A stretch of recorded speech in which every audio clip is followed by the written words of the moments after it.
Okay, good morning, everybody. Welcome to today's meeting of the Economy, Residents and Community Scrutiny Committee. Today, Wednesday, the 17th of June. I'm Councillor Angela Davis, the chair of this committee.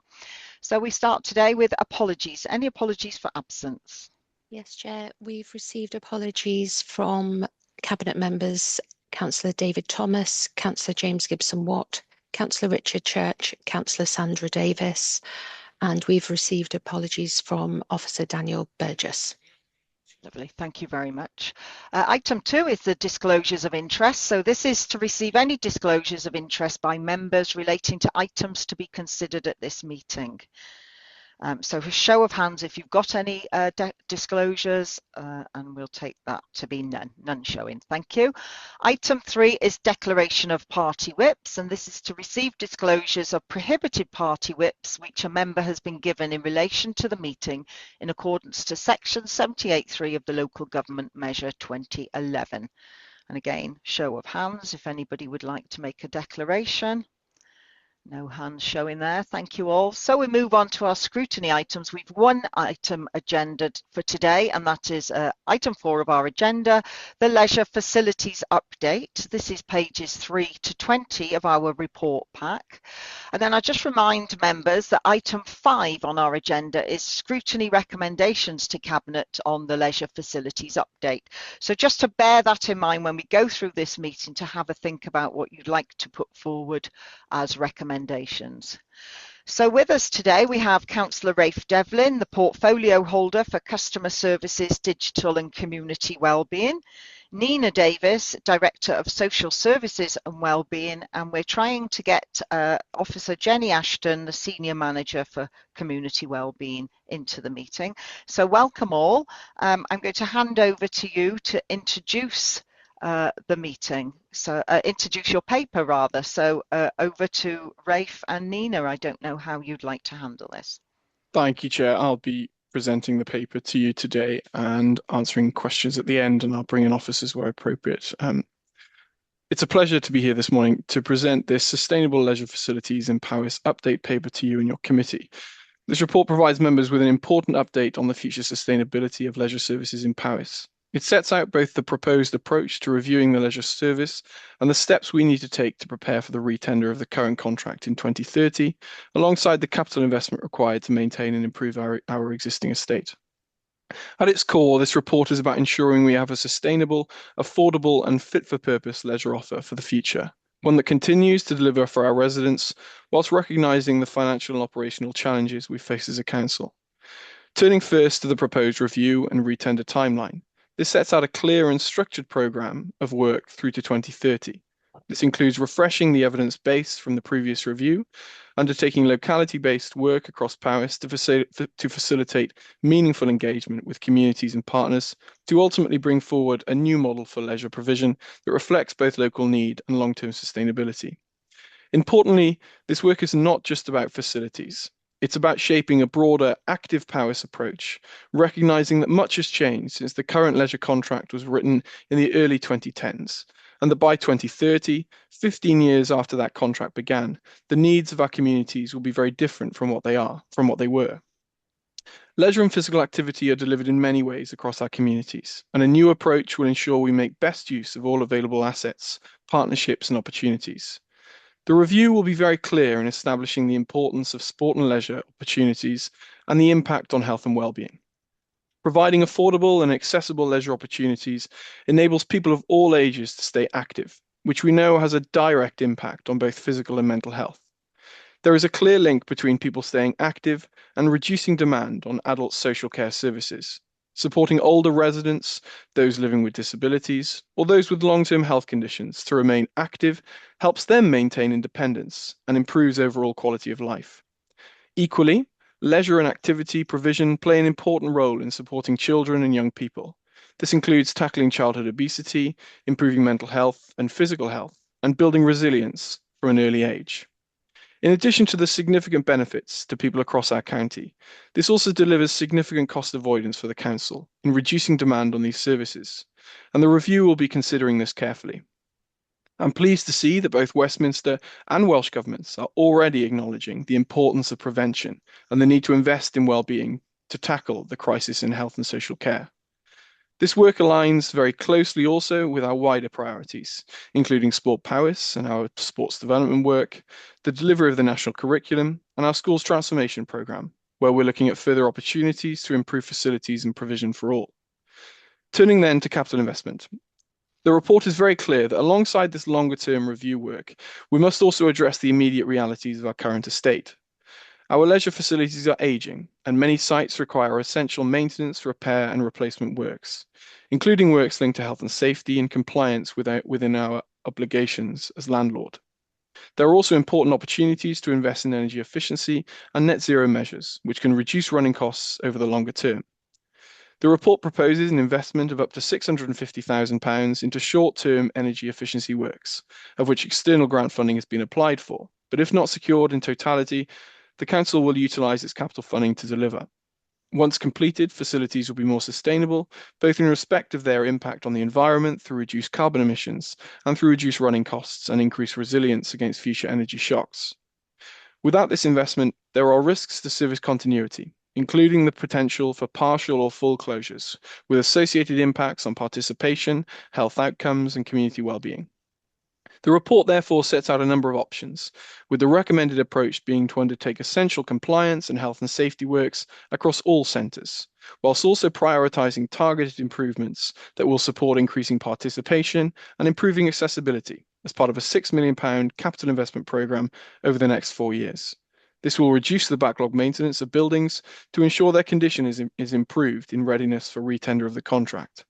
There will also be improvements to facilities to further increase the already 2 million visits per year to our leisure centres.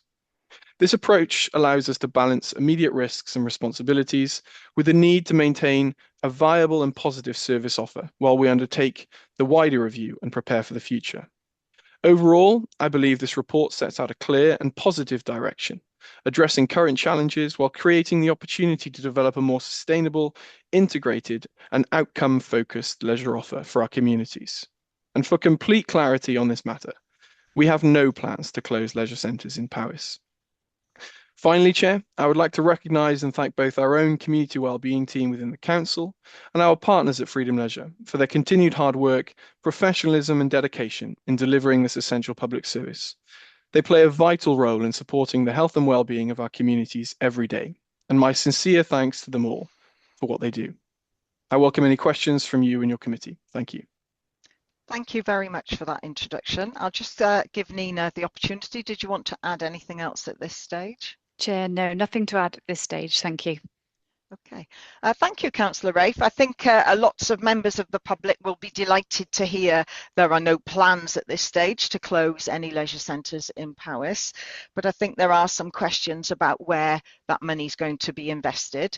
But we'll go to the panel now, to the committee, to see what questions they'd like to raise. So, members, with yourselves, and the first hand up is Councillor Pete Lewington.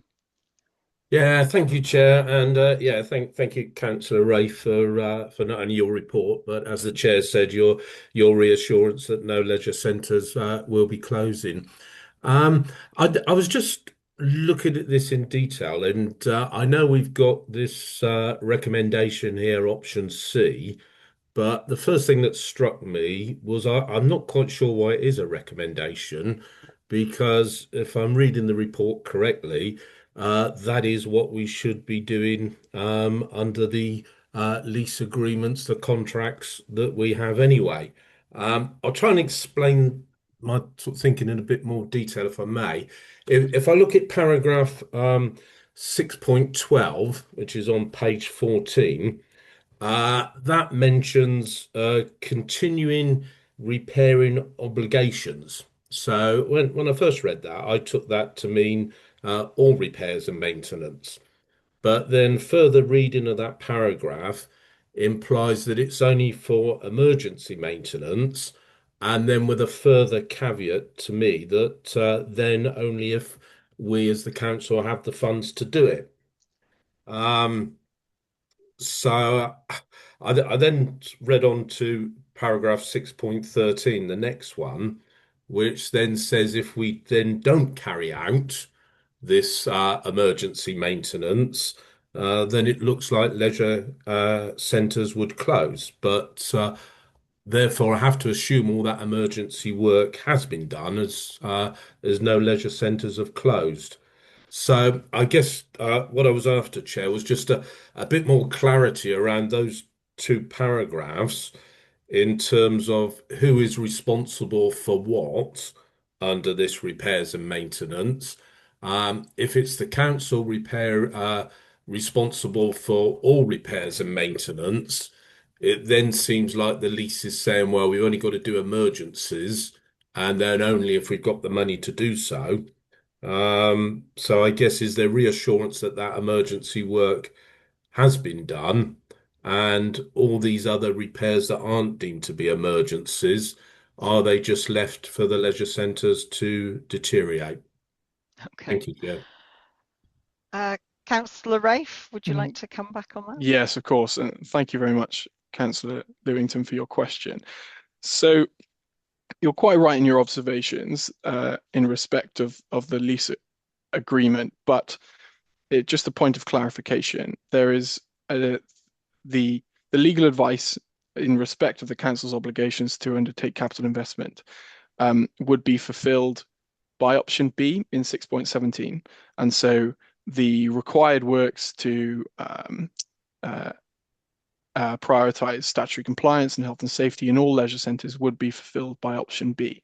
It is the case that over the last 4 years, whilst the leisure review has been progressed, some capital investment that would otherwise have been delivered to fulfill that obligation has not been, and the services managed that situation by undertaking additional repairs, and there is reference to that within the report.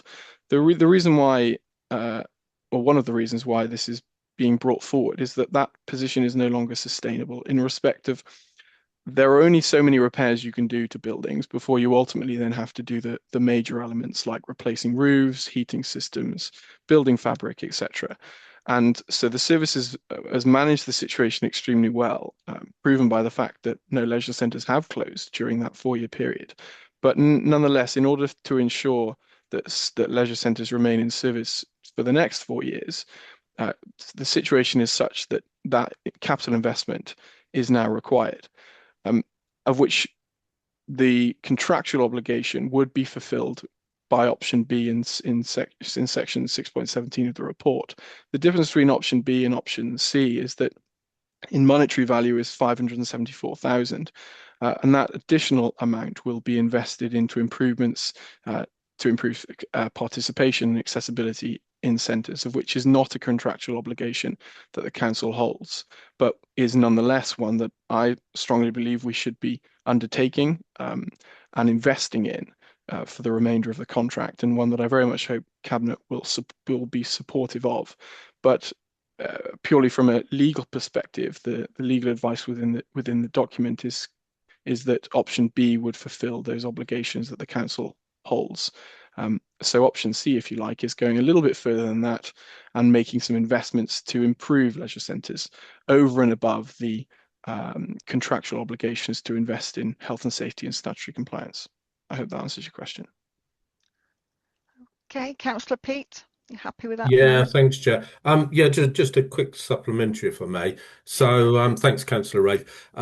So, looking again, just at the figures there under option C, you know, we've got year by year figures coming up to the 6 million.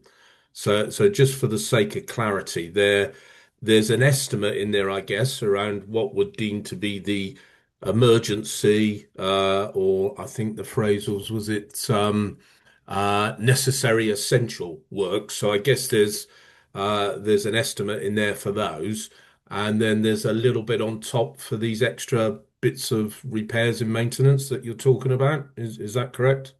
I wouldn't call them repairs and maintenance. They are improvements to further participation and improve accessibility in centres. And so the difference between the two is 574,000. And you're absolutely right in saying that these are estimates. They are compiled using data from condition surveys, which were completed I believe in 2023, but I might have got that wrong. And so that information has been used in addition to other information from our property service to compile a capital programme for the next 4 years. And £6 million is what is deemed necessary to maintain those leisure centres, to ensure that the risk of unplanned closure as a result of failure of plant or buildings, etc., bearing in mind that some things are unforeseen and some things do happen, but that risk is reduced to an acceptable level to ensure those buildings can remain in service for the next 4 years. Okay, thank you. Okay, thank you very much for that. Councillor Corinna. Thank you.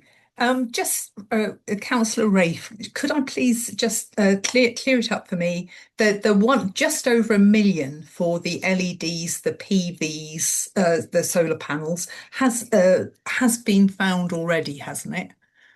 Is that assured?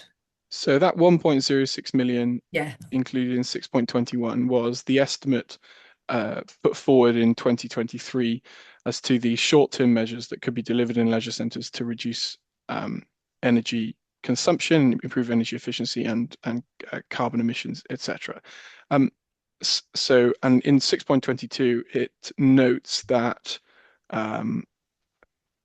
it does note in the report somewhere that X amount has been delivered into centres already. I think it's actually further up in the report, into some leisure centres, but not all. So there remains some further opportunities to deliver those measures, such as photovoltaic, solar, and LED lighting in other leisure centres.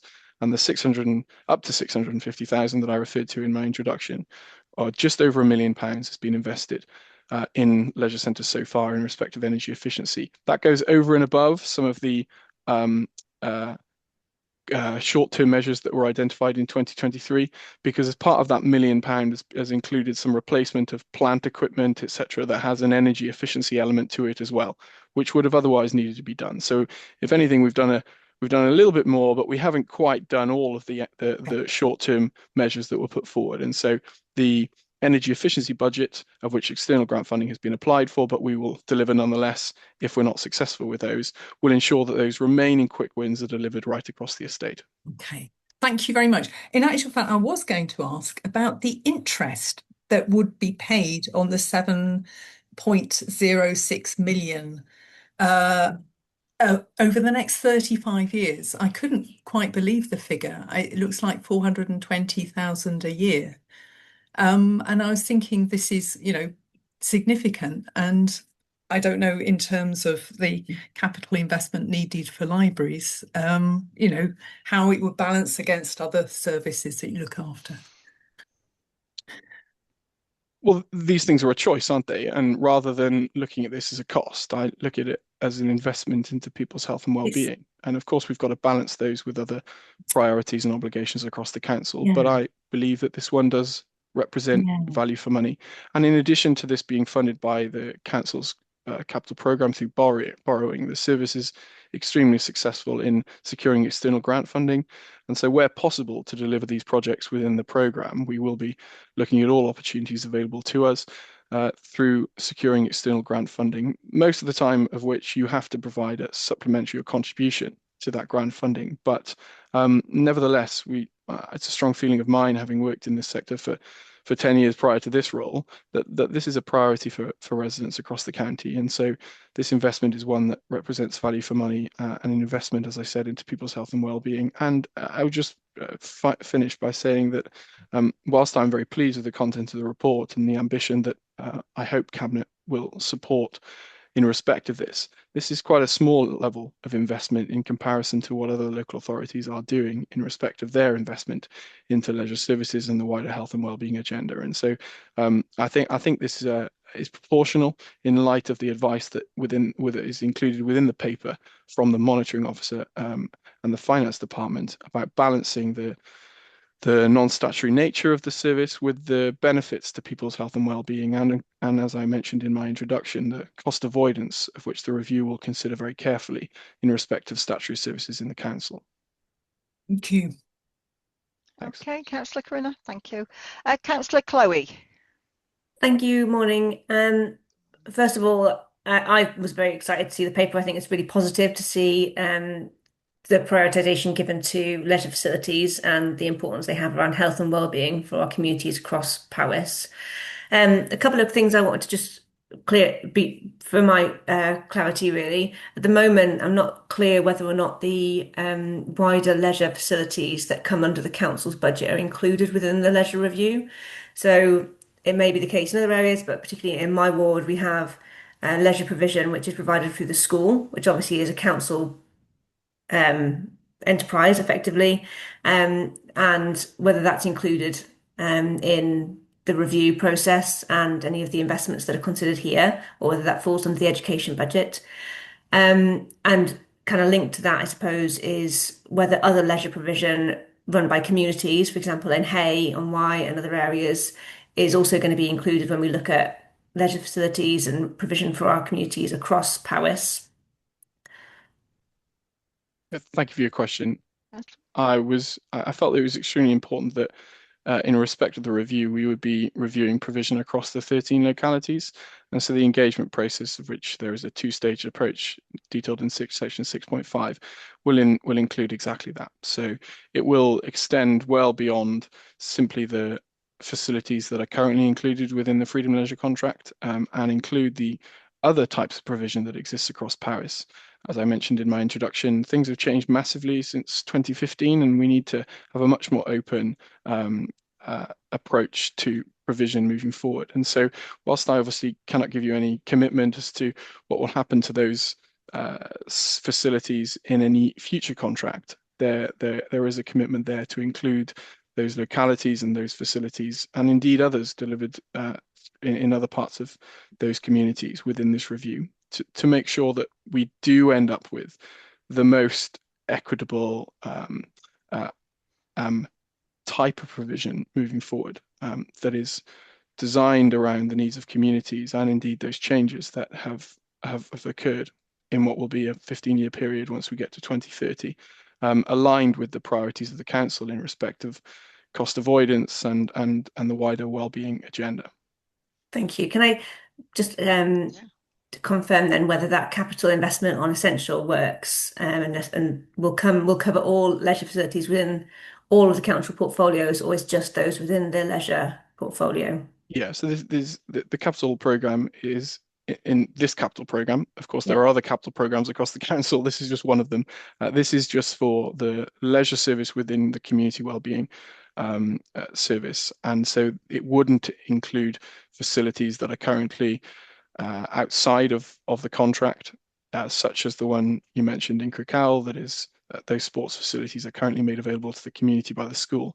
And so any capital investment needs that are required to ensure that those facilities continue to be made available to deliver the national curriculum and for community use would currently be facilitated by the school's capital programme and not this. Okay, thank you. Thank you. Councillor Peter James. Thank you, Chair. And thank you for your opening address, Rafe. I've got two questions really, and one's I'm not quite sure how that lays. You stated that there's no plans for closure leisure centres for 6 years on Powys. Is there any sort of opportunities for Freedom Leisure to take it away from us in any way, make that decision on their own backs? I'm not quite sure on that. And what with UK government implementing major policies to reduce media for minors, there's going to be a stronger opportunity for using leisure. It's going to come along the line in those 6 years. So I'm wondering, is there any appetite to extend for minors opportunities for using the leisure centres? Thank you. Thank you very much for your question. Just a slight correction. We're talking about a 4-year period here from now until 2030. Indeed, the years do fly by, and it surprises me that we're in 2026 already. In relation to the first part of your question, Freedom Leisure are a not-for-profit trust, a leisure operator that is contracted by the council to deliver the service on behalf of the council.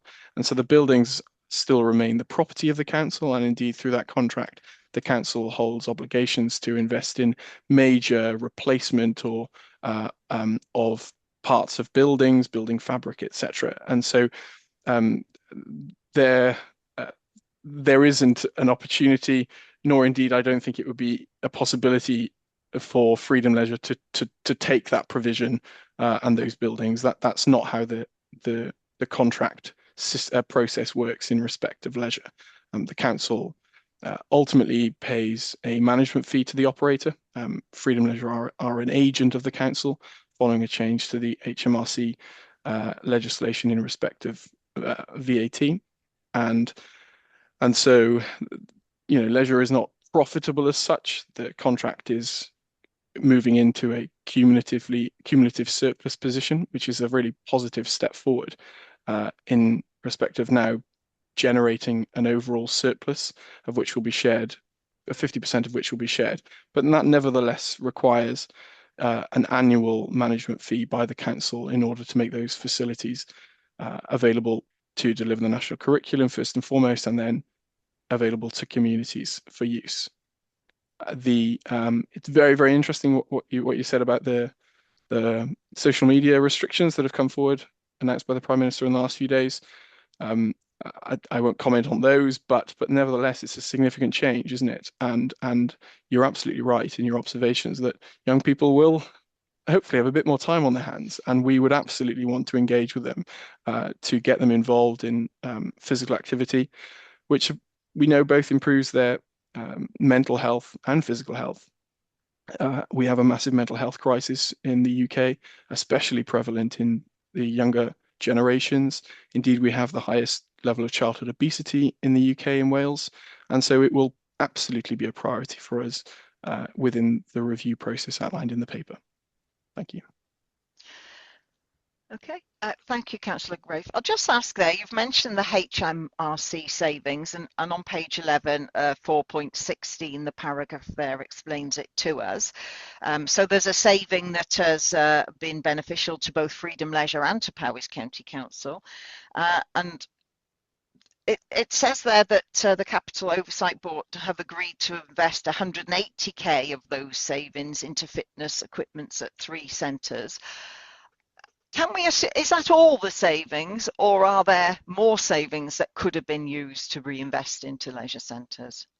So the HMRC ruling, which changed the legislation in this area, relates to what was irrecoverable VAT. And so within the leisure sector, there was it wasn't possible for operators or councils to recover VAT on certain purchases, and that was changed. So it hasn't necessarily generated a saving, but it's resulted in additional income, if you would like, as a result of that, those VAT returns now being able to be claimed. So there is an overall amount that is available as part of the service to be claimed. As part of the negotiations, which took place earlier this year, it was agreed that there would be a split in which the operator would benefit from that agreement in respect of the significant extra administrative work that is now required in order to submit those returns, and the council would benefit from some of that as well. A proportion of that additional funding was used to meet savings requirements within the service to ensure that the council could balance its budget last year. But there was an element that was retained, and part of that has been used, as outlined in 4.16, to purchase fitness equipment. That equipment has been purchased for the 3 largest sites, Brecon, Newtown, and the Flash. But it is just the start. I can assure you that is not all of it. There is, as those returns are filed year on year or quarter on quarter, the return obviously that generates additional income, and so whilst we have invested in the 3 largest sites in respect of the significant use that equipment gets, and it naturally ages a lot more, and the need to replace it sooner is such than compared to some of the smaller sites which have less use and less members. We will be looking, providing the financial position allows, to deliver that kind of investment across other centres as well. And as soon as that funding is confirmed, I will be in touch with the relevant member to inform you of that. Lovely. I mean, that is, it is good news. Just to say that you've used the word saving in the paragraph yourself. So that's why I use saving. I appreciate My it's not really a apologies. saving. It was money that you were spending in VAT and are now have to spend elsewhere. So I get that. But yeah, I suppose I'm cheekily asking, could we ring fence all that saving to be spent in leisure centres? But I don't suppose you're going to commit to that. So I can. So that funding and the change, the HMRC ruling is specific to leisure, and so those additional funds are ring fenced to be spent within the leisure contract. And I've asked, providing we can get a positive resolution in respect of the cabinet decision on this paper and wider capital investment, that we use those funds to help drive participation and improve accessibility across the estate. It's not a significant amount of money. Don't get me wrong. It's not going to see every single bit of equipment replaced across the estate, but nevertheless, there is scope to do some good things there. It is reliant on waiting for some of those VAT returns to be finalised to know exactly how much funding will be made available. But as I said, I very much hope that this initial investment outlined in the paper is just the start, and we will be looking at further opportunities to invest to improve both participation and accessibility, but also then to improve the financial position of the contract, which then makes it more sustainable, allows for further investment. So there's a bit of a circle and knock-on effect there as well. Okay, so that is really good news. So thank you for that, Councillor Rafe. And that is completely separate and additional to the monies under option C, that's £6 million. Yeah, that's excellent. It is, yeah. Okay, lovely. Right, Councillor Liz, followed by Councillor Sean. So Councillor Liz first. Thanks, Chair. And thanks, Rafe, for the introduction and the clear answers to all the questions so far. I wanted to ask about the 180k, but that's already been dealt with. There's a section around community-led provision, and it mentions the Let's Go Powys site, which I've had a look at, and it seems a great way to have a look to see what's going on locally. And it was saying that there's been, over 47,000 hits on it.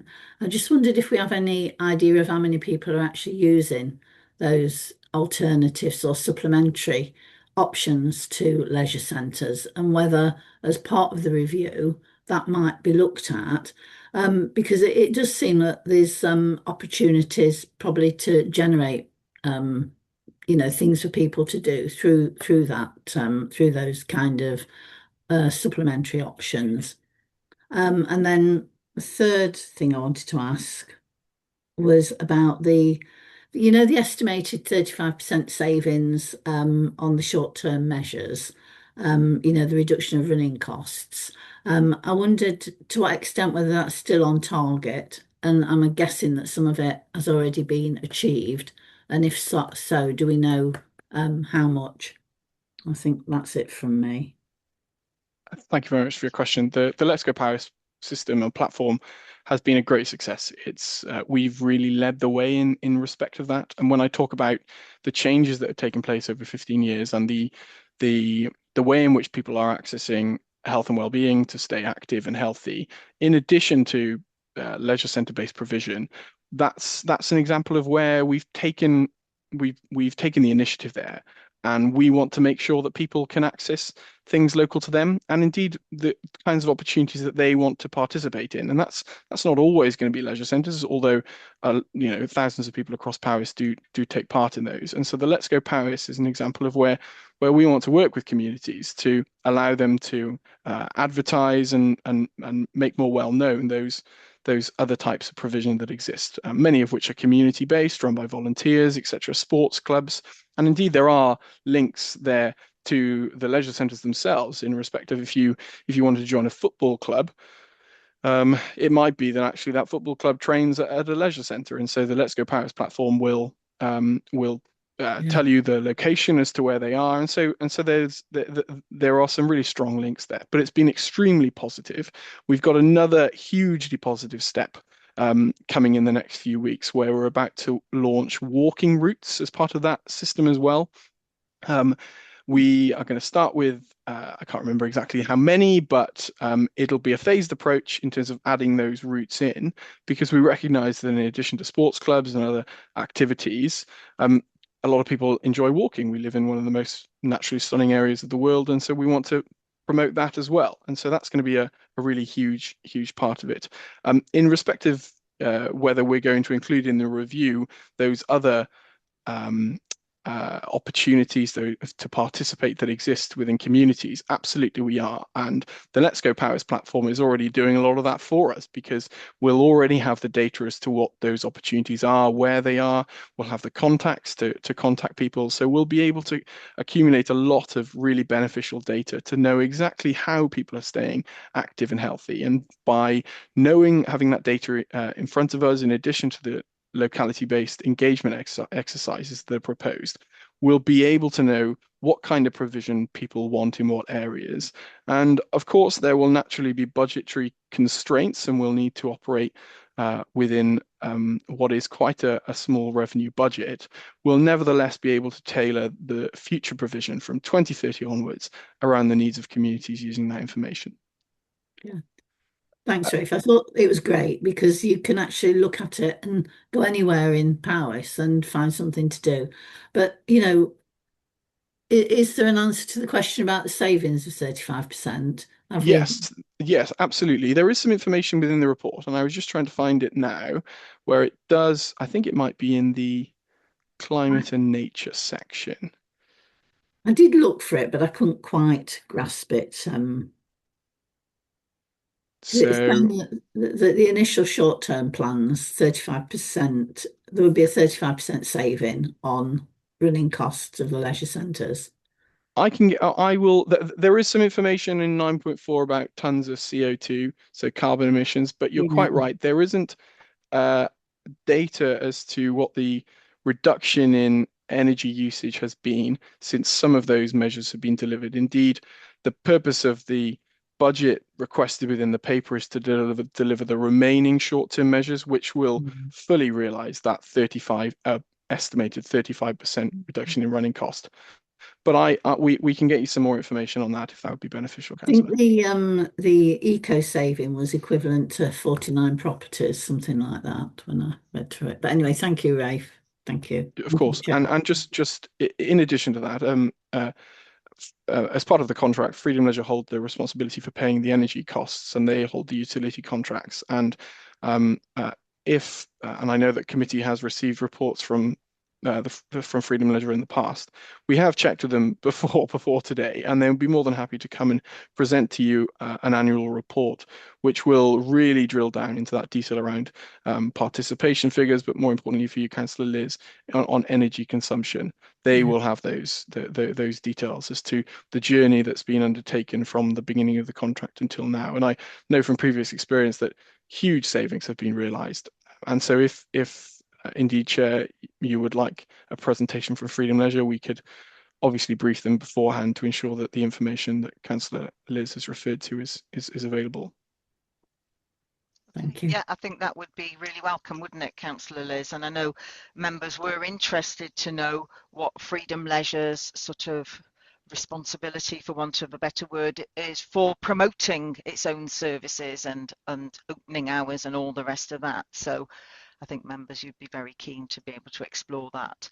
Unless you're able to offer us anything on that, Councillor Rafe, as Councillor Peter has already highlighted, if our young people are now going to have a bit more time on their hands, it's maybe a ripe opportunity for encourage them into our leisure centres and other sports facilities. Is there something the council's going to do? Do we work with Freedom Leisure to ensure that that happens? So the responsibility for promoting the service and indeed the financial position of the contract is the responsibility of the contractor, and so in this case, Freedom Leisure. The council will always work with the contractor within the partnership to promote the service, and we promote various initiatives that take place, capital investment, etc. But that responsibility is ultimately held with the contractor, and so going back to my offer of Freedom Leisure presenting an annual report to you, they would be best placed to answer any questions on that. Okay, excellent. Thank you for clarifying that. Councillor Sean, followed by Councillor Gary. Thank you. Thank you, Chair. Thank you, Councillor Rafe. I was really happy to hear you frame the revenue costs from borrowing to invest as investment in health and well-being, and I'm really happy as well to see this explicit alignment of the leisure service and leisure provision with the health and social care and prevention imperatives. I'm wondering, do officers have data yet to be able to project what the cost avoidance or savings might be from prevention work related to people's health and fitness and well-being over the next 5 years and the next 10 years? I know that the locality reviews will be considering that in some detail, but I wonder, do you have indicative projections yet of what that might be based on maybe what other local authorities have achieved, or we've had several years of prevention now, haven't we? Thank you very much for your question. Could I please pass that on to Nina to respond to? Thank you. Absolutely. Welcome, Nina. Thank you. Thank you, Board Chair. Thank you, and thank you, Councillor Sean, for the question as well. It's we don't at the current time have that kind of data and information in terms of the cost avoidance, but it's absolutely pertinent question, Councillor Sean, and it's something that we are very keen that we get to the bottom of and try to consider as part of this review moving forward, because it's really important, isn't it? The benefit of leisure, physical activity in terms of physical well-being, mental well-being, community well-being is really important, and capturing the kind of cost avoidance element of that is certainly something that we'll be looking to do. And as you suggest, taking advice from other places and other locations and local authorities as well. So learn from any best practice that's happening elsewhere as well. Thank you. Thank you for that, Nina. I think, am I right in thinking that a social care package can cost anything up to £50,000 for an individual with extreme need, and that we currently spend about £100 million in adult social care for about 2,000 residents? Have I got that right? So it is an expensive sort of business, isn't it, looking after people? Yeah, it is, absolutely. And you know, and a lot of the work and the transformation work for adult social care, proactive prevention is a really key part. Yeah. And keeping people health, fit, well, safe, independent in their own homes, in their own communities, etc., is a real key part of the work of adult social care. And we've got really good links across the services between health and between community wellbeing and between adult social care as well. What we can do together in terms of that proactive prevention and supporting people to stay healthier and home and well for longer as well. So absolutely important, all those links. Yeah, no, that's really good. As Councillor Sean says, it's really good to hear this being phrased around that preventative agenda. When we think that there's about 2 million users of our sites now, if we're getting these children to start using leisure centres so they use it for life, it's bound to have a positive impact, isn't it, at the other end of the scale, and help your seriously stretched budget. So yeah, really good to hear that long-term sort of thinking. Councillor Adrian, and then Councillor Gary's just had to drop out for a second. So Councillor Adrian, then Councillor Pete Lewington. Thank you, Chair. Key to this, to me, is the swimming pools. You know, they're the energy users, and you know, striving towards net zero, etc. I just wondering what Councillor Rafe's view is in the number of pools that can be supported after 4 years' time. Has he got that view on that and what we're likely to see? Because leisure centres are one thing, but the pools are the big question in my mind. So a bit of clarification, please. Thank you for your question, Councillor Jones. I won't speculate as to what I think could be deemed sustainable or achievable in respect of the number of swimming pools in Paris in 4 years' time. We currently have 12 swimming pools. They provide fantastic opportunities for residents. We have 5,000 children learning to swim every single week through the Learn to Swim scheme. So that's swimming lessons after school. That doesn't include the number of children who swim as part of school swimming. Indeed, the school swimming is no longer part of the national curriculum, which is extremely concerning and But nevertheless, that puts additional pressure on local authorities like ourselves to provide learn to swim opportunities to make sure that children can learn the life skill that is swimming. And so there's no doubt in my mind as to the benefits of having the number of swimming pools that we have. They provide what is an essential public service every day to residents. Um, but you're absolutely right in your observation that they are significant energy users. It's my view that that net zero should not dictate or determine the number of swimming pools that exist in any community, but nevertheless, it's an important factor that we must consider in respect to the carbon emissions. The energy costs, as we know, are significant. I believe in the report they say they're, I think, £1.5 million per year, which is obviously a significant amount, and that requires an investment by council taxpayers to sustain that leisure provision. And so it's a balance, isn't it? It's and the report does provide some narrative as to weighing up and coming to a balance, what's commonly referred to as a sustainable provision. And the review will compile the necessary information required to present options to the it would be the next administration following next year's elections in respect of what could be deemed sustainable in respect of the number of swimming pools that may exist in the county. And so I won't go into any further detail as to how many I think may exist.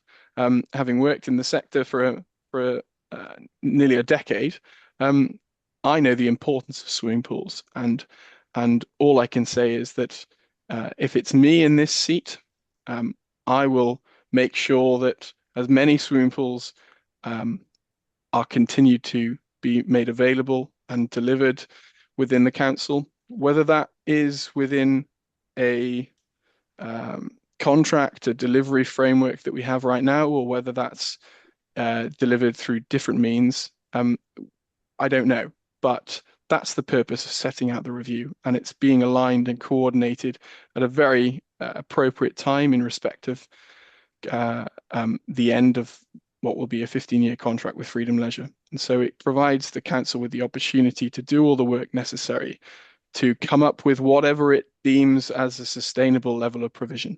But nevertheless, we have certainty for the next 4 years.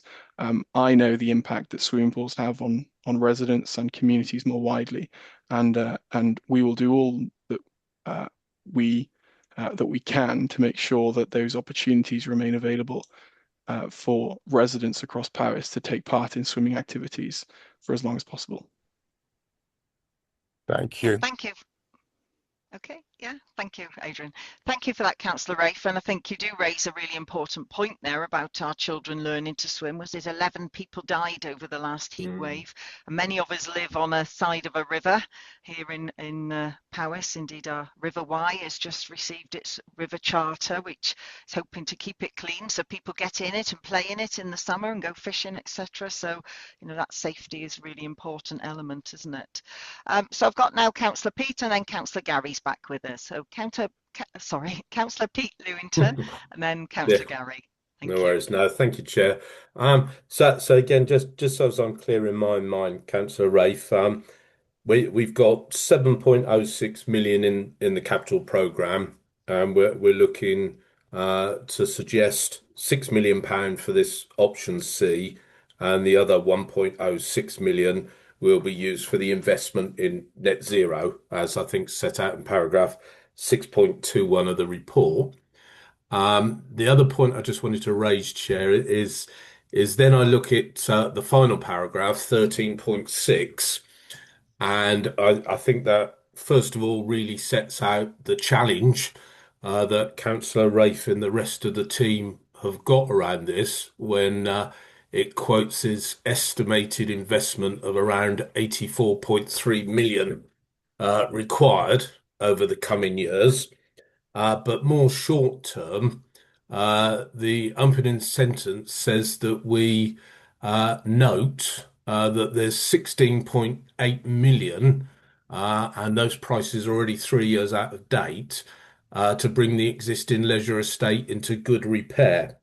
Now, if all we've got at the moment is 7 million, And I think the bulk of that 6 million is around essential repairs. That's sort of telling me we're at least £10 million short to bring this estate into good repair. So I wondered, is there a list of these £10 million worth of things that won't be done? Thank you very much for your question. Just a point of clarification, Councillor Lewington, the capital allocation, you're absolutely right, is just over £7 million. In section 13.5, there is an indicative budget figure of 500 to 650,000 for completion of the remaining short-term measures. So if we take 650,000 of that, albeit grant funding has been applied for to fund hopefully all of that, plus the 6 million, so that's 6.65 million. So there is a remainder of the capital allocation for the service. So that 1.06 million is the figure, and forgive me, I can't remember exactly what section that is. The 1.6 million is the figure that was that Cabinet was advised to in 2023 for the cost of the completion of those short-term measures. So indeed, some of those costs will have increased, as you've rightfully observed. In addition, I mentioned that some other energy efficiency related works have been completed to date. And so that does leave a small amount of capital allocation remaining. We've got to remain dynamic and agile when dealing with an aging estate. Leisure centres are complex things, and indeed you mentioned price increases as well, and so we need to be mindful of international events and potential inflationary increases in the cost of works as well. And so it does leave a small amount of capital allocation unallocated. But nevertheless, if that isn't necessarily, if that isn't going to be required over the next 4 years, then it will just be rolled on and it will be available for however the investment is facilitated from 2030 onwards. Your second question in relation to 13.6. So you're absolutely right. There is a backlog maintenance liability or cost of 16.8 million from 2023. We've invested 2.5 million pounds of capital investment in the last 2 years. There will be 6 million pounds delivered over the next 6 years. And so there will be a remaining amount for the remaining period of that 10-year period that was initially assessed during the condition surveys. So as part of this investment, we will be bringing that backlog maintenance bill cost down quite significantly, in addition to the progress that's already been made over the last 2 years in delivering that 2.5 million. But nonetheless, you're absolutely right in your observation. That remains a backlog maintenance liability moving forward, of which will be factored into the review process in coming up with what that sustainable active Powys model for leisure provision moving forward from 2030 onwards will look like. And in response to your comments on the wider figure of 84 million, that includes all the costs necessary to bring the buildings up to net zero, albeit some of those buildings, due to their age, will never really be able to be truly carbon neutral, and so some offsetting will be required. This is a problem that every council is dealing with, not just in respect of leisure, but in respect of schools and corporate buildings, etc. And there is significant support being provided by national governments in Westminster, in England. There's the Public Sector Decarbonisation Scheme. Wales is now bringing out some considerable capital funding being made available for public facilities, including leisure centres, to help local authorities progress with the delivery of net zero. But of course, we will approach this very carefully in respect of looking at the condition of those buildings and the age and the suitability of delivering those net zero measures versus actually what is the long-term future of those buildings. And I'm talking of the next 20 and 30 years. Nothing lasts forever, and so we need to plan accordingly. And so when we're approaching this figure of 58.3 million, we'll be looking at that very carefully and indeed using all opportunities to secure external grant funding to support those projects, or looking at replacement of facilities aligned to the school's transformation programme where that best suits the council and the needs of residents. Chair, could I just add Yeah, please. Yeah. comment? Yeah. No, thanks, Councillor Rafe. Yeah. Thanks for a very detailed explanation there. Just again, sometimes I need to break it down and keep it simple for myself, though. So if I'm looking at that 13.6, if I may, it says there's 16.8 million needed to bring the estate into good repair. So I guess the figures we've talked about today in option C, they may touch on that slightly, because I think you did mention the phrase there's some capital improvement and replacement works in that 6 million in option C. But I guess for me, there's just, in my simple world, there's 17 million pounds worth of repairs there that need to be done.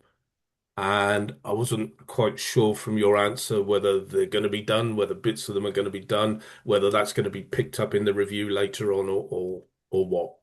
Apologies. My apologies. If I've not No, quite my apologies for not making that clear. So backlog maintenance includes all the necessary repairs and capital investment needs for a building, and so that's been that's been deemed to be 16.8 million pounds based on those condition surveys, of which we've already spent 2.5 million pounds on over the last 2 years, and plan to spend 6.65 million on over the next 4 years.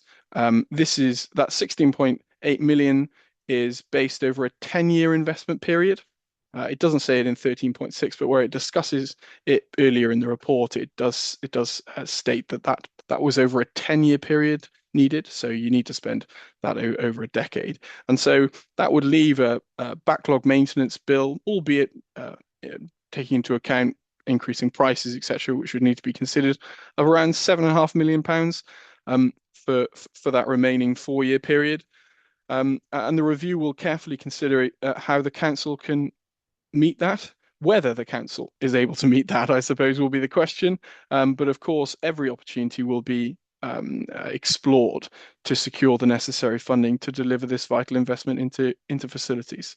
And this is just the start. And I think this sets out a very positive approach moving forward for the next 4 years in reducing that £16.8 million whilst making improvements to facilities to improve accessibility and participation for residents. Okay, thank you. Okay, thank you. Councillor Gary, followed by Councillor Sean. Thanks, Chair. Thanks, Rafe, for all the information to date and the officers that have compiled the reports. Very useful to see and definitely to be welcomed. I've got a couple of points, partly for our sort of scrutiny recommendation. So interested to hear your thoughts around that potential ring fencing option around the VAT under a capital programme. So I think I'll be looking to explore that in the recommendations about how that might be possible or not, because we do consistently hear that we can't ring fence money outside of the HRA for anything, pretty much. So I think we'll tease some questions out of that, if that's okay, Chair. I think I wanted to sort of elaborate a little bit on what Councillor Sean's been talking about and the engagement for me. So where one thing that I think is missing in the timeline for engagement and stuff that worries me a little bit, and I think there is a little bit of an elephant in the room, and sort of Peter's trying to tease out some of it there, is it is unlikely we will be able to afford in our leisure estate as it is going forward to keep it at even a minimum standard of where it needs, and therefore during that review and retendering processes there is a relative potential, isn't there, for some of our estate to not be recommissioned under a future contract. And if that is the case, we have to be absolutely sure that we've given our communities, our other businesses, our social enterprises enough time, support, energy to be able to react to that potential opportunity. And what we've got in the sort of table on page 13 in F, really, we say we review the current tender process over a year, but then we're pretty much flipping that straight out into a tender. But we haven't built anything in there other than consultations and listening to communities about how that support, ideas, even the thinking, the peer-to-peer stuff that we did a little bit under the review group gets built into it. So I suppose one of my specific questions is the leisure review group, I think, was a really good space. Again, cross-party, loads of really detailed information came out to us in the end. The dashboards are working well, etc., etc. I'd like to see members having that dedicated ability to keep across the information across the leisure estate, because there's a lot of complicated data. It tips into every area of our community. So sort of one for us to consider in terms of recommendations is we keep that group alongside the process so that they're well informed and obviously comes to scrutiny at the right time. But within that as well, current contract is 10 years, if I'm not mistaken. 10 years is a long time in terms of contracts. I think under that review process of what's working well and what's not, I would assume there'll be a review over the time frame of the contract, because 10 years is a really long time in contractual relationships. But also, what are the options around not contracting it out and bringing it back in-house? Can't really see that being considered yet at all. And I think it has to be as an option, even if it's discounted, or discounted in some settings and works well in others. So I think, yeah, a sort of an improvement around that, a more detailed time frame, I suppose. I think the time frame gives us enough ability to do much of what's needed, which is great. So we're thinking 4 years out, brilliant, but actually doing a lot of potential changes in the future in 2030 needs a lot of background support as well. Thank you.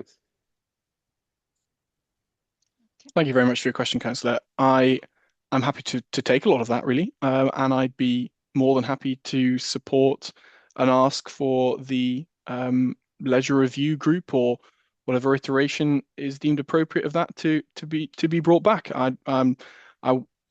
My commitment to you is that this process will be fully transparent and that involvement with councillors will be seen as an absolute priority in order for it to succeed. And so if the committee would recommend that, then I can already say I'd be very supportive of that, and have those conversations, which I believe would be very positive and beneficial.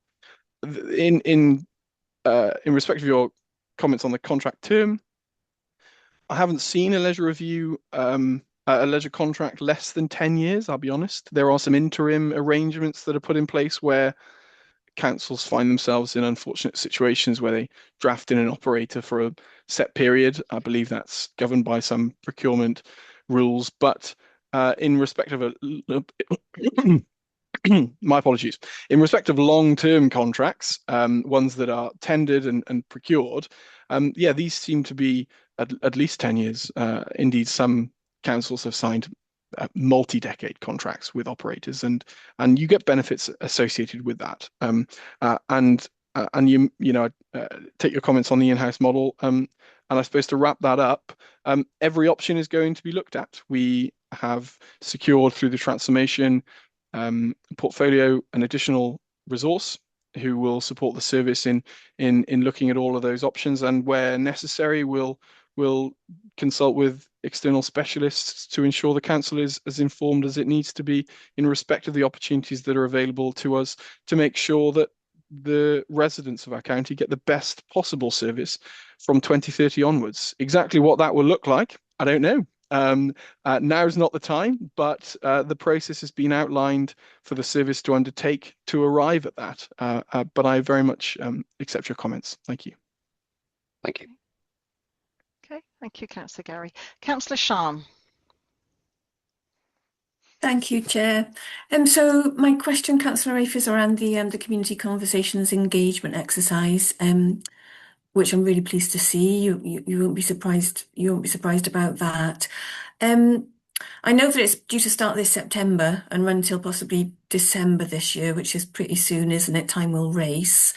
And the question that communities will be asked or required to deliberate on in those, I know that they're going to be in person and online, is quite a difficult question that's been exercising professional officers for quite a long time, which is how to create a more sustainable, affordable offer for leisure provision. So it's going to be quite a complex process for them to be able to come up with an informed, meaningful sort of set of suggestions that are able to apply themselves to the complexity of the issue.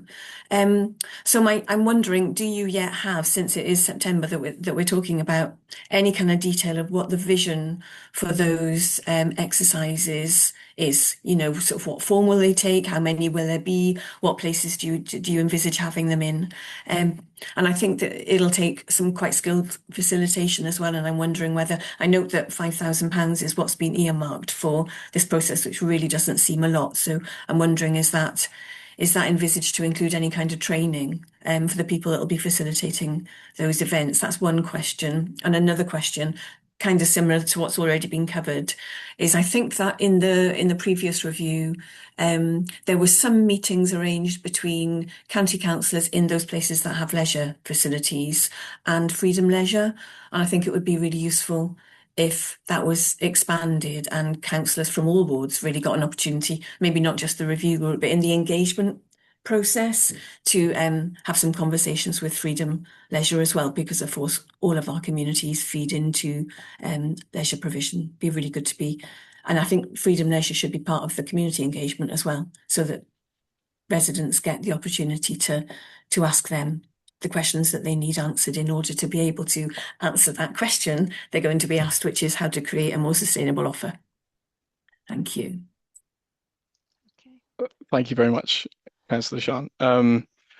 So we haven't yet fully confirmed the arrangements for the engagement, but you'll see within the paper that it will take a two-stage approach, where there'll be locality engagement in each of the 13 localities, followed by a consultation. And you'll recall in my introduction, I used the word meaningful, and we will do all that is necessary to make sure that those conversations are meaningful. There'll be a combination of in-person and virtual engagement sessions. And what I'd like to make clear is that the purpose of those conversations is not for people to come along and save their leisure centre. We're not there. That isn't what we're looking at now. The purpose of this engagement is to allow people to have the opportunity to help shape what leisure services is going to look like in Paris from 2030 onwards. It's not about retaining what we currently have, because whilst that delivers a brilliant standard of service for residents, things are changing massively. You recall some of my reference to some of the things that are coming out of national governments. Indeed, we're looking at it differently now as a council. And so it's, in order for this to be a success, not just for the next, from 2030 until mid of that decade, but indeed for 2030, for the next however long the contract is, it's going to need a proper engagement exercise with residents to help design that. This isn't about the local authority just saying, okay, we're going to just retender what's currently there. One, we're not sure, and indeed there are a number of challenges that bring into question how sustainable that form of provision is. But what we are sure about is that actually the needs of those communities have evolved and changed, and we need to make sure that any new contract, any new service that's delivered from 2030 onwards is reflective of that, and that actually it aligns with the council's priorities moving forward, and indeed those needs and wants of those communities. And so it's only through engagement and proper meaningful engagement will we be able to facilitate that and get to that position.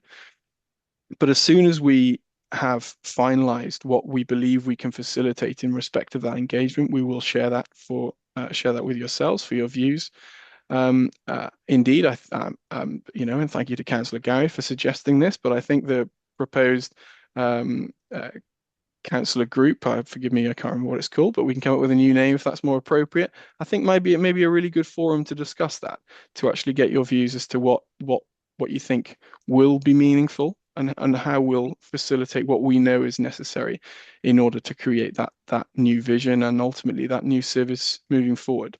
In respect of the meetings with Freedom Leisure, absolutely we can do that. It is a task on my list, and has been for quite some time, to try and get councillors more involved in their local leisure centres. You don't have to be members, you don't have to attend, but nevertheless, they're really important parts of your communities. That's not just those ward councillors with leisure centres directly in their wards, because we know that actually leisure centres serve every community in Paris. Yes, there are some exceptions in those border areas where the provision, there's a bit of crossover and they may attend other facilities by other local authorities. But it's absolutely my intention to try and get councillors more involved. And I would like to, and I'm not saying I'll be able to do this for every single place, but I'd like to welcome you to your local leisure centre, to meet with your local management team and indeed the area management team to discuss exactly what goes on so that you can have that information firsthand. I know that we did some great work, the service did some great work in meeting with you all and sharing that information, so you have become hopefully more informed than you were. But nevertheless, I'd like you to see it in person. I'd like you to see what the service is that is delivered, and hear from those people who are delivering it on the ground as to what works, what doesn't work, and how we can ultimately work together to create an improved version of what we have, an evolved version of what we have, and one that ultimately will be more sustainable for the future.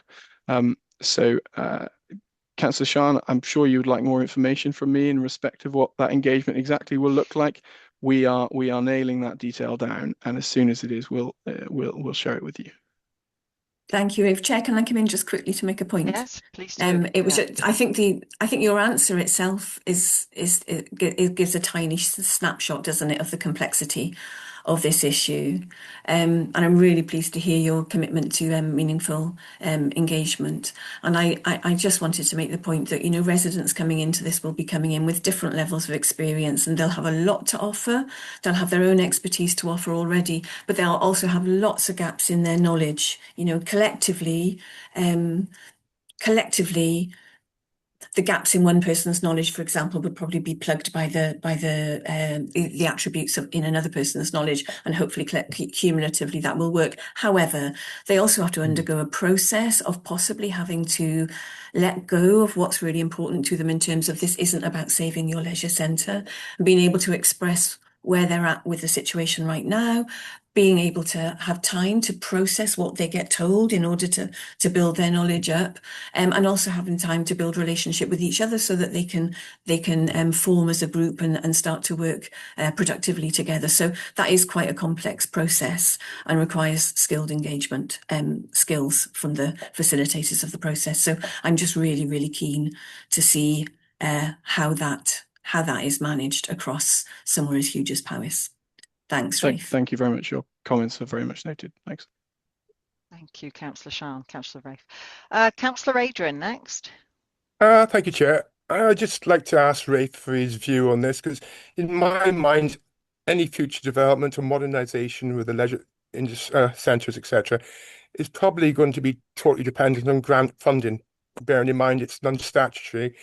And if the council's got to borrow money, surely they're going to borrow money to improve the school service. So I'd like to ask his view on that.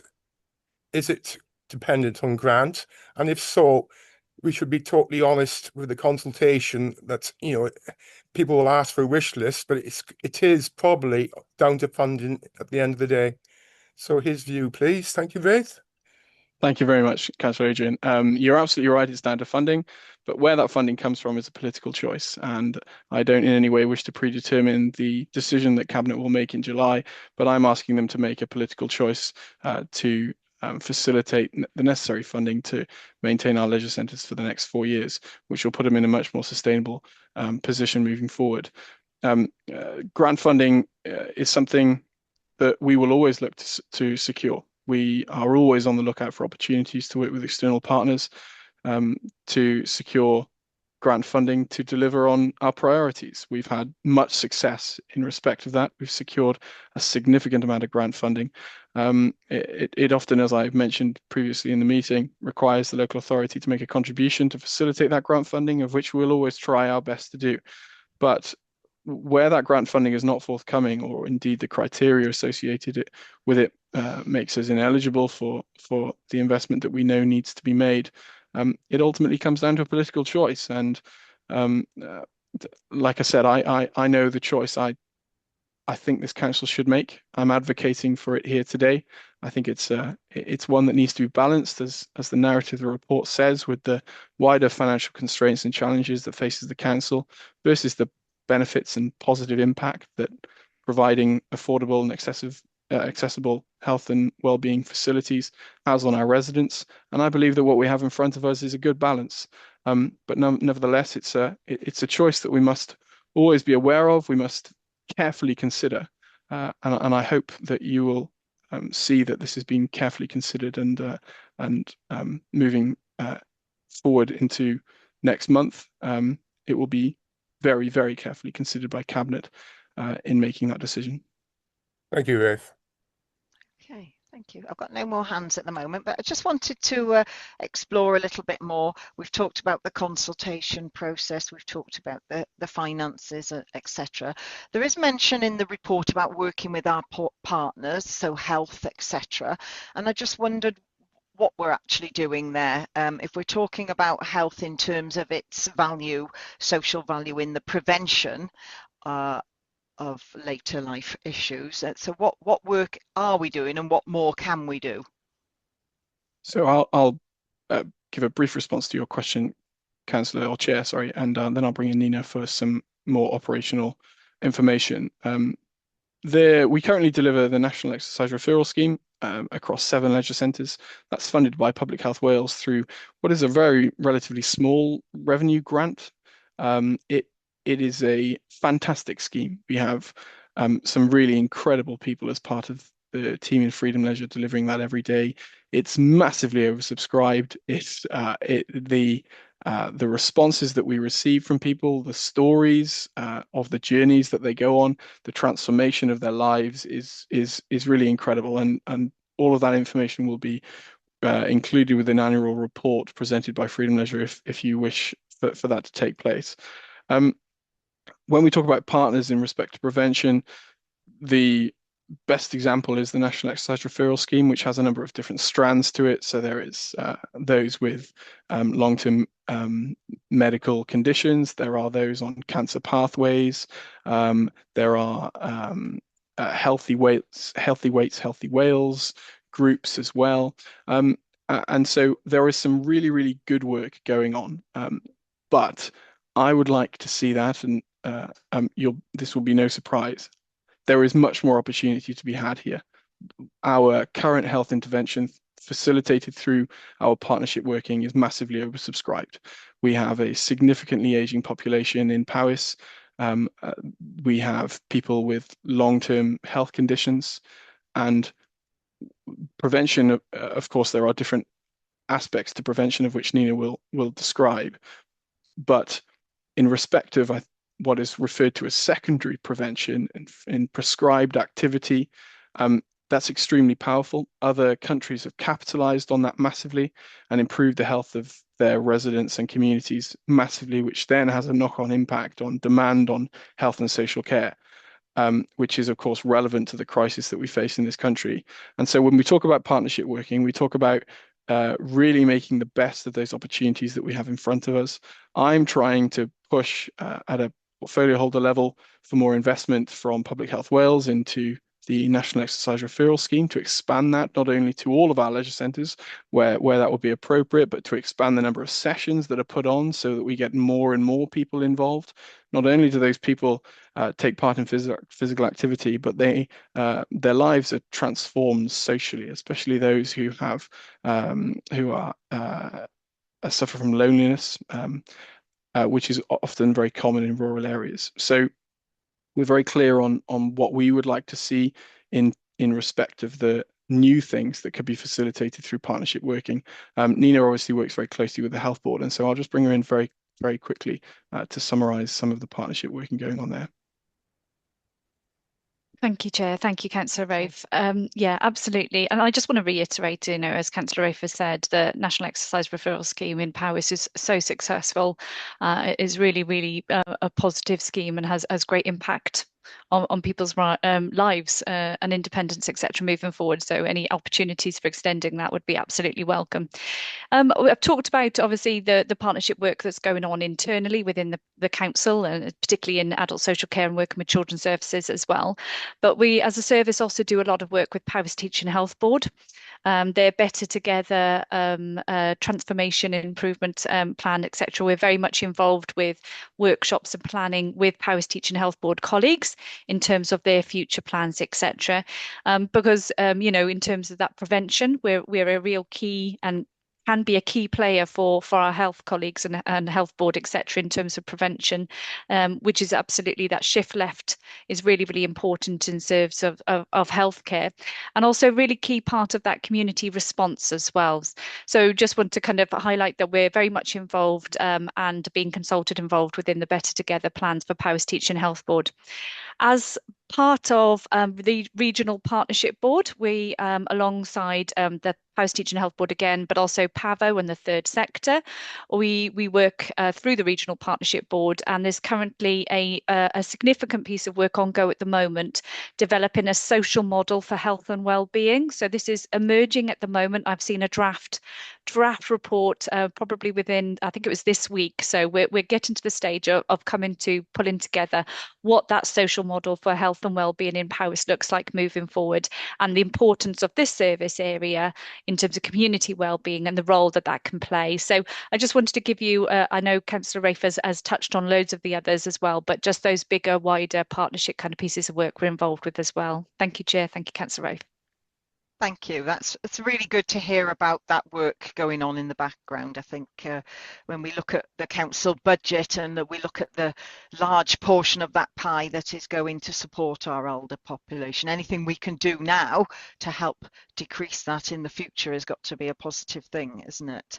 Now, we had some mention during the meeting about the carbon and net zero, and I can see that Councillor Jackie has put some comments. So with your permission, Councillor Rafe, I'd like to bring Councillor Jackie in if she'd like to add to that.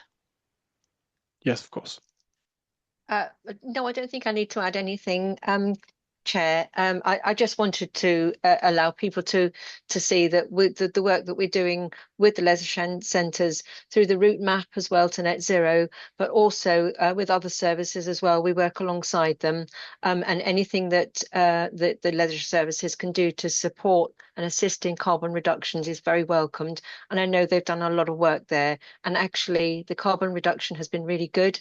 The energy efficiency has saved money and will continue to do so. So all of that is very positive news. But just to make sure that people do understand that we do work very closely together and we walk alongside one another.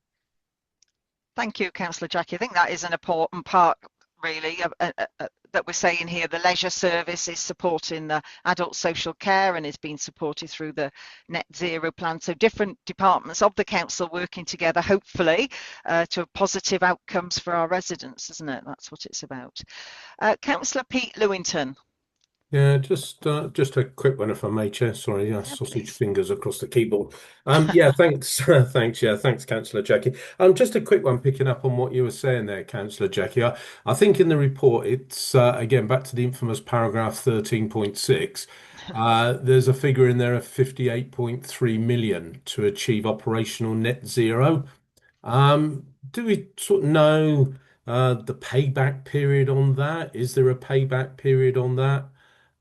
Is there any, I guess, any room to adjust that figure to help with the funding across the repairs and things like that? I suspect, I mean, I don't have all the detail in front of me, Councillor Peter. This is the leisure facilities, not net zero this morning. But we do know that we do have a figure in the route map which provides us with an indicator of what it might cost if we put in all of the measures. And most of the measures that you put in, if you put in solar panels or you're putting in LED lighting or you're improving on the building to make sure that you're saving energy and not losing it, will come with a cost to put it in, but it also comes with a feedback with the energy reduction that you have. So I haven't got a crystal ball to say what that will be, but I do think that, you know, as we go through this time, as we move towards 2035, we'll have a much better indicator about what we're saving, what the carbon accounts look like, and where we need to look for carbon capture. So different ways of investing in those processes. So I hope that helps. Yes, thanks. Yeah, and sorry, Councillor Jackie. Yeah, a bit unfair question to expect all those figures, but yeah, no, thank you for that. Yeah. Thank you, Councillor Jackie. Chair, if it's okay, I've got a little bit of information to Yeah, of provide course. on that. Yes, please. Yeah, so Councillor Pete, this needs to be looked at really carefully because there are some interventions, such as, and Jackie mentioned them, solar PV, LED lighting, in some cases solar thermal, which uses the sunlight to heat water, which can generate a payback. Some paybacks can be quicker than others, and so there's a relatively short, in fact, very short payback associated with the proposed works as part of the completion of the remaining short-term measures.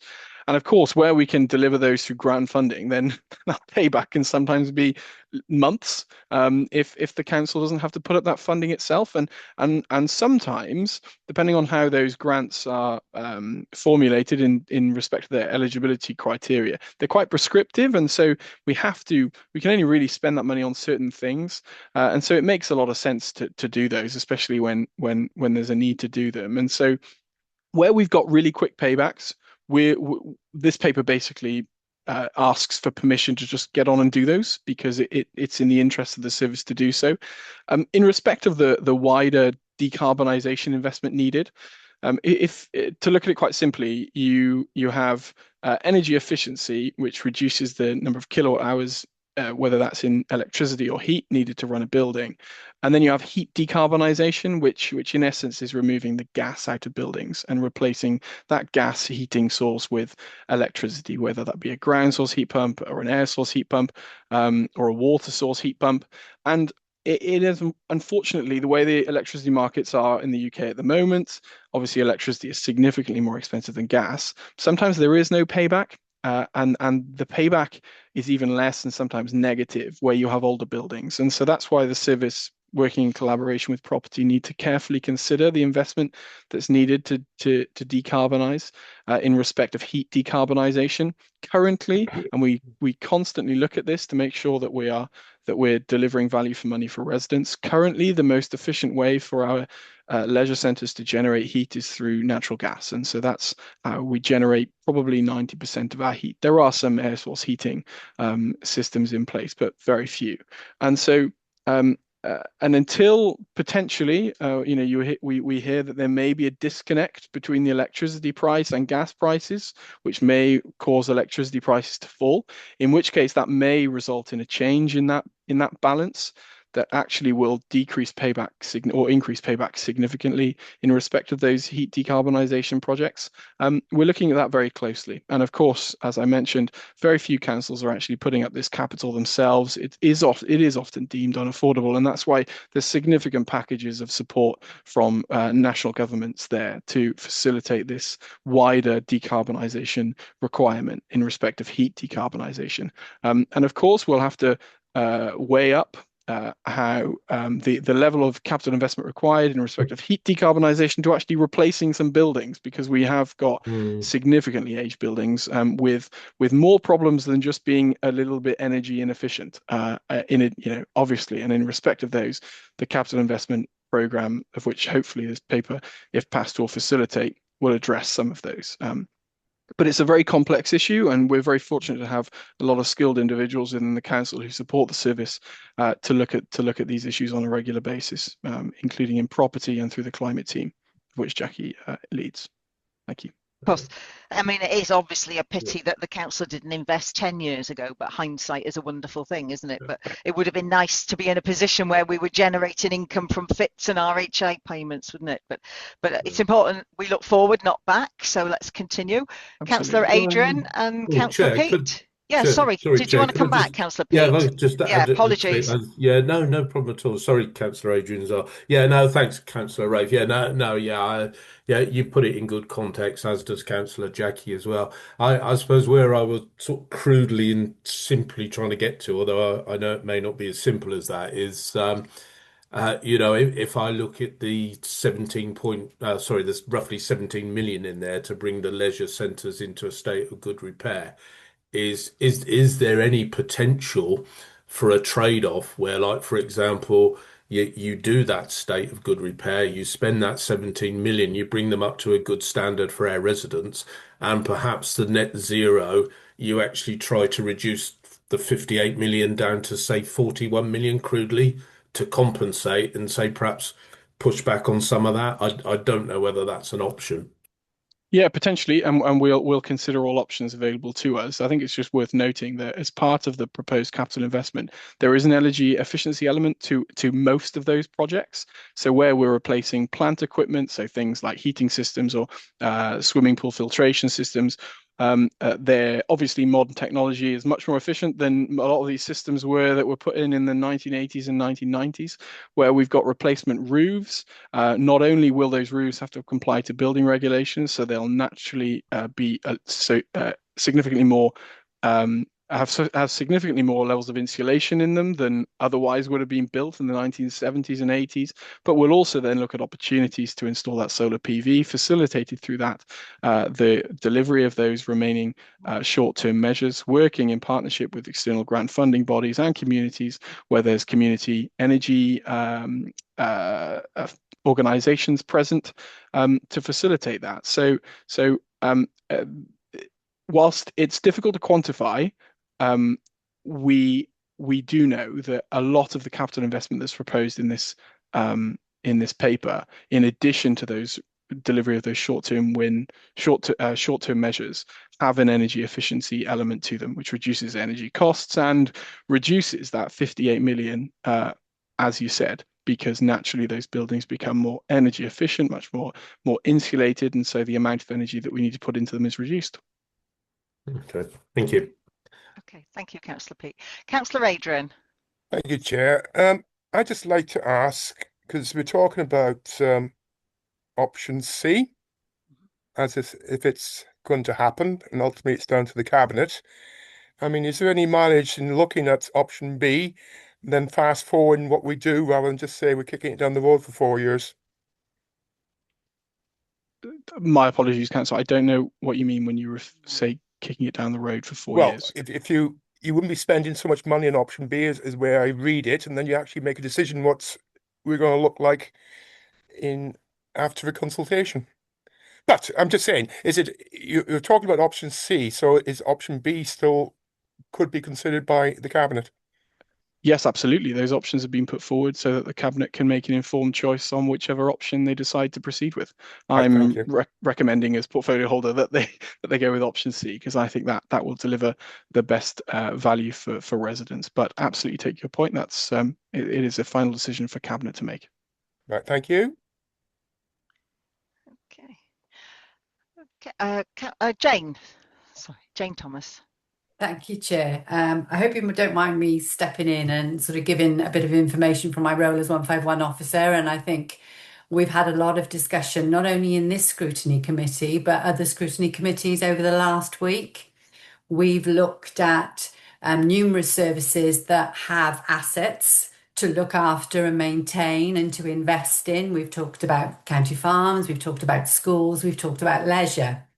And in order to maintain all of the assets that we currently hold would require a significant level of investment. And I think Councillor Rafe has already set out today that in order to be able to undertake that investment, we have to be able to finance it. And that, of course, is a choice that the council will have to make. If we were to maintain all of the buildings that we hold and achieve net zero across the whole of our estate, it would require a significant level of investment. And to put that quite simply, that level of investment is not currently affordable by the council. You will all be aware that our budget position, even for the next 5 years, still has significant gaps to be able to maintain the level of borrowing that we currently have in place without any additional being put onto that programme in the next few years. So it's just drawing that out for members. And I think this is explained a little in my comment in the report under 7.5, where that affordability is a key consideration for all of the council, and prioritising where we make that investment, be it farms, be it schools, be it leisure centres. That is a choice that you will have to make. So I just thought it was opportune. We've had a lot of discussion this morning about the finances that support these recommendations. Cabinet also have the option to go with option A, which is a much lower level of investment should they wish. Obviously, that is part of the debate. But I just wanted to draw that out because it would be wrong of me in my role as 151 officer not to draw that to members' attention.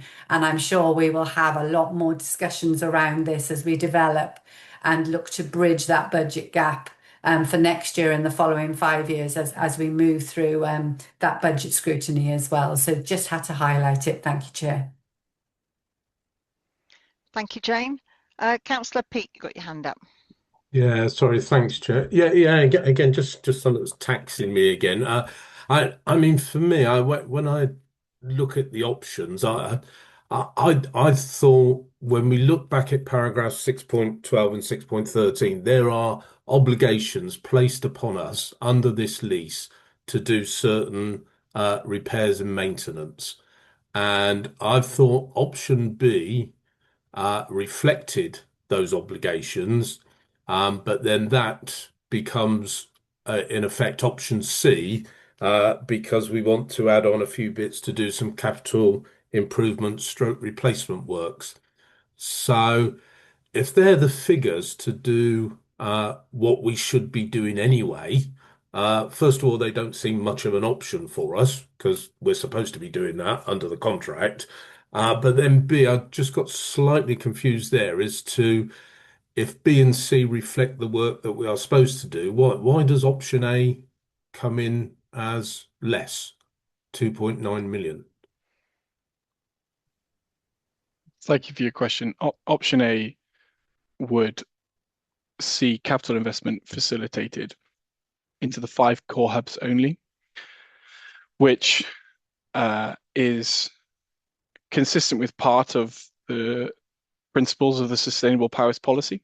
I say part, there are other principles allow this to be looked at differently, of which it is. It is being considered differently as a result. But you're quite right, Councillor Peat, with the number of facilities that we currently have across the estate, we would, and it makes it very clear in this report in respect to the legal advice, we would not be fulfilling our contractual obligations.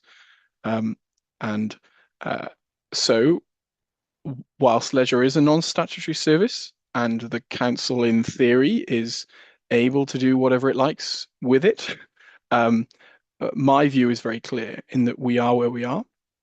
We are coming towards to a period towards the end of a contract, a very successfully delivered contract at that, one that delivers for residents right across our county, and we must ensure that the council is delivering on its contractual obligations as a minimum. Now, I'm not here as portfolio holder to do the minimum, and so I'm seeking Cabinet's approval to make what is a relatively small level of additional investment to improve the quality of provision, to maximise participation and accessibility to our centres, and that is reflected in option C. But for the purposes of full clarity and to ensure that Cabinet is as informed as possible in making this decision, all of the options available have been put forward, including option A. Okay, Councillor Peter, hand is still up. Yeah. Thanks, Chair. Yeah, thanks, Councillor Rafe. Yeah, sorry to be a pain. I'm just struggling slightly with if we've got these obligations under the contract to do it, why does option A come in is lower? Because surely we can't. Surely we have to do it for all the leisure centres if they're all covered by the contract. We can't just carve out 5 that we want to do it for, can we? Well, due to the non-statutory nature of the service, the council could ultimately do that if it wished. I get the non-statutory bit about the service, but haven't we signed up to a legal contract to say that we will do it across all the centre facilities?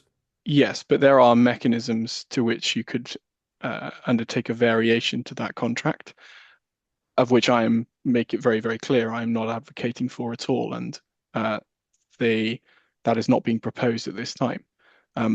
But the leisure services are such that could be pursued if indeed a choice was made to do that. But that is not on the table at this time. And indeed, I'm recommending going forward into Cabinet next week that option C, which will deliver record levels of investment into the service, is chosen and supported.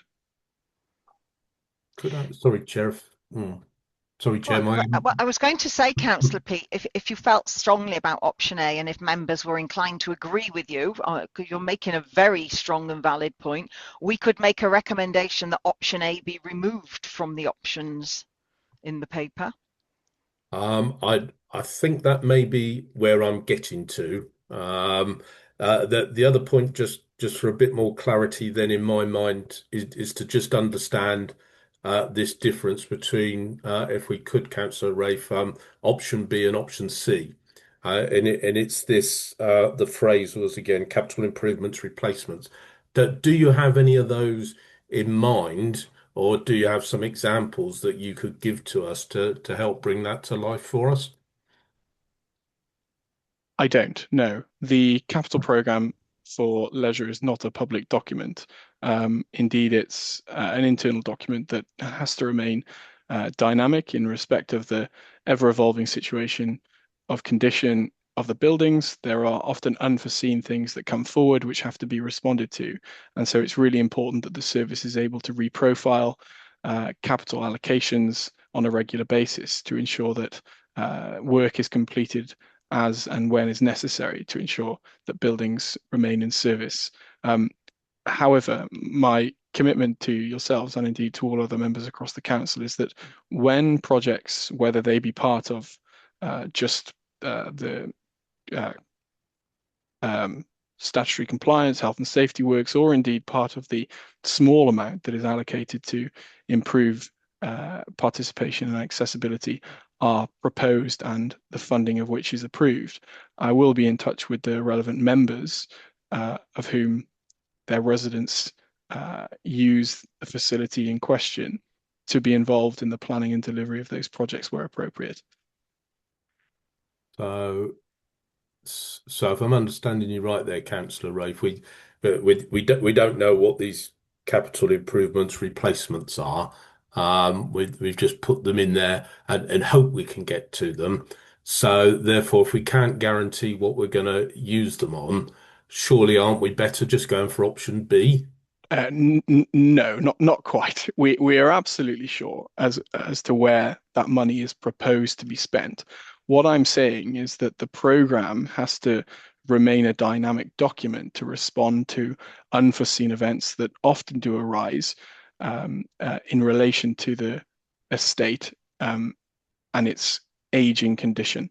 Things that are unforeseen sometimes happen and the service must respond to them. And so we absolutely have a proposed programme for delivery of this investment that the paper will secure.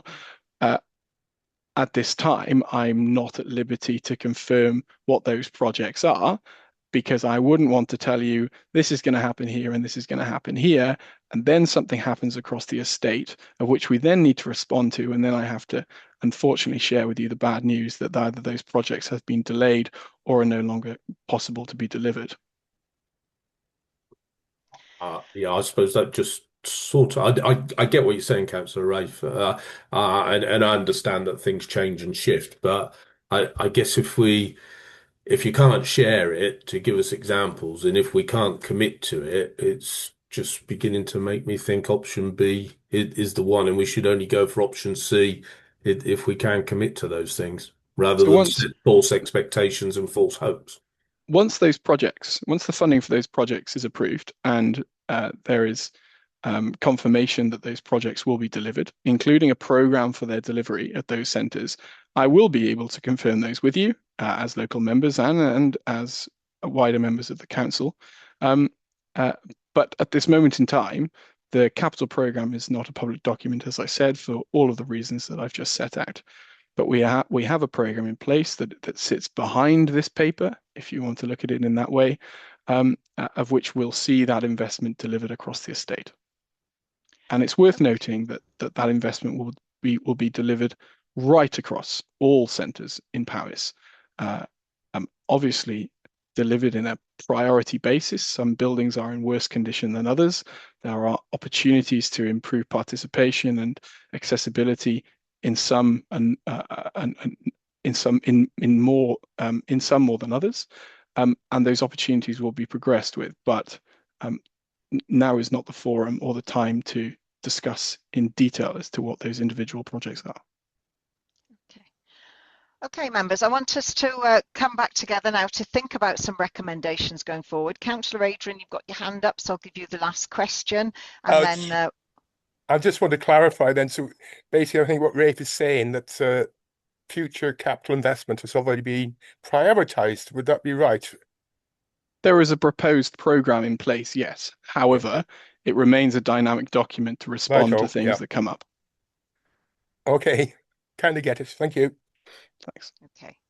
Okay, so the one option there we've just discussed is whether we make a recommendation that option A be taken off the paper. It's not really within our gift to do it, but we can make a recommendation for that. And then we need to think about, do we want to support the portfolio holder's recommendation for option C? He set out his case there and put it, I think, very eloquently to taking on board Councillor Peate's reservations there. To me, he set out a good argument for the value for money of that. But you've brought up during the meeting, members, you've brought up other recommendations. So I'm going to read those out to you to make sure that these reflect your what you were thinking, and to see if we can all agree to these, and then we'll come to the final recommendation. So starting off, Councillor Gary, I think, said that he wants to recommend that we formalise the ring fencing of additional income generated through HMRC VAT changes to the leisure service, so ensuring that all future proceeds were reinvested into the leisure facilities, equipment and service improvements. So something around that. And then we had to develop and implement a structured support plan for communities, social enterprises and local partners. So this is very much Councillor Shan, to enable them to respond to any potential changes in provision in their area. And then it was recommended that the Cabinet review and strengthen the engagement timeline within the leisure review, ensuring that sufficient time and resources were allocated to community capacity building and co-production and alternative service planning prior to the procurement decisions being taken. That we maintain a cross-party leisure review group or equivalent member oversight mechanism. I think we all recognise that worked really, really well within the Farms working group, so recommend that we do something similar here to support the leisure decision-making process. That a future delivery model for leisure services includes a full appraisal of alternative operating models. So that's to include in-house provision, perhaps working again with Freedom Leisure or any other organisation that might want to do it, so that everything is considered in that model. And that we incorporate a formal review points along that within any future leisure contract, including performance and financial break clauses or review mechanisms to ensure flexibility over the lifetime of the long-term agreements. Yeah, so Councillor Gary. Yeah, mine was perhaps more just, I think my recommendation was slightly more a request for clarity over the potential option to ring fence money, not really a recommendation that we do ring fence it. It was more clarity around, probably from the finance team rather than sort of lead councillors and officers, but just to clarify that mechanism, if it's possible or not, and if so, when can it be used and where. Okay, we'll work on that one now. And Councillor Shan? And there was something for me there specifically about the community conversations exercise itself requiring sufficient assessment of what it will take to produce the meaningful engagement that Councillor Rafe is committed to, and ensuring that sufficient resource is put into that. Okay, so we'll get the wording right for that one. Thank you, Councillor Shan. Councillor Peate? There was just two thoughts from me, Chair. Was number one, we talked about the borrowing to invest and the capital allocation being funded by borrowing, which I was a bit surprised, like Councillor Carina, that it's costing us over £400,000 a year for 35 years, I think. So I just wondered, are there other options that can be explored to fund this? And that may not only be other funding sources, but, cutting back on other things, say perhaps like the net zero, for example. So that we look at all options for financing this model, spend to save, borrow to invest, whatever, and everything else that's on the table. Yep. And then just one other thought, if I may, was again that 16.8 million of all the repairs that need to be done in paragraph 13.6. I don't know, is there a list of those that we could see again, just to try and help explain and put some detail on perhaps the state of repair or disrepair that the leisure estate may be in across the board?